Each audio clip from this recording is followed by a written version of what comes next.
બનાસકાંઠા જિલ્લામાં આગામી 9 થી 11 ફેબ્રુઆરી દરમિયાન અંબાજી ખાતે શ્રી 51 શક્તિપીઠ પરિક્રમા મહોત્સવ 2025 નું ભવ્ય આયોજન કરાશે।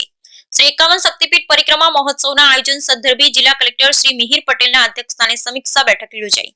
પાર્કિંગ, સ્વચ્છતા, નિઃશુલ્ક ભોજન સહિત શ્રદ્ધાળુઓને તમામ સુવિધા પૂરી પાડવા વહીવટી તંત્ર સજ્જ।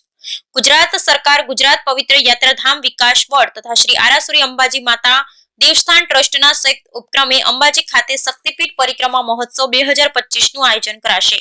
પવિત્ર યાત્રાધામ અને શક્તિપીઠ અંબાજી ખાતે આગામી 9 થી 11 ફેબ્રુઆરી દરમિયાન 3 દિવસીય શ્રી 51 શક્તિપીઠ પરિક્રમા મહોત્સવ 2025 નું આયોજન કરાશે।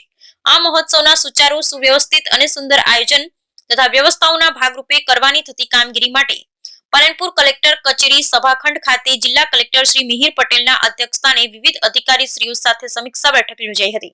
પવિત્ર યાત્રાધામ અંબાજી ખાતે યોજાનાર શ્રી 51 શક્તિપીઠ પરિક્રમા મહોત્સવ 2025 માં આદ્ય શક્તિ માં અંબાના દર્શને આવનારા લાખો શ્રદ્ધાળુઓને એક જ સ્થળે અને એકી સાથે 51 શક્તિપીઠ દર્શનનો લાભ મળશે।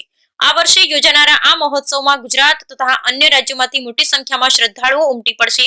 આ મહોત્સવમાં ખૂબ મોટી સંખ્યામાં શ્રદ્ધાળુઓ પરિક્રમા કરવા માટે આવશે, ત્યારે આટલી મોટી સંખ્યામાં આવતા ભક્તોની તમામ સગવડો ને વ્યવસ્થાઓ સચવાય એ પ્રકારની તૈયારીઓ અને આયોજન વહીવટી તંત્ર દ્વારા શરૂ કરાયું છે।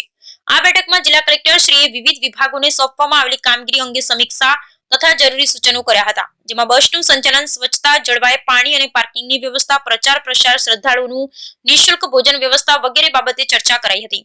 આ પરિક્રમા મહોત્સવની વ્યવસ્થા જોડવા માટે અલગ અલગ સમિતિઓ બનાવવામાં આવી છે।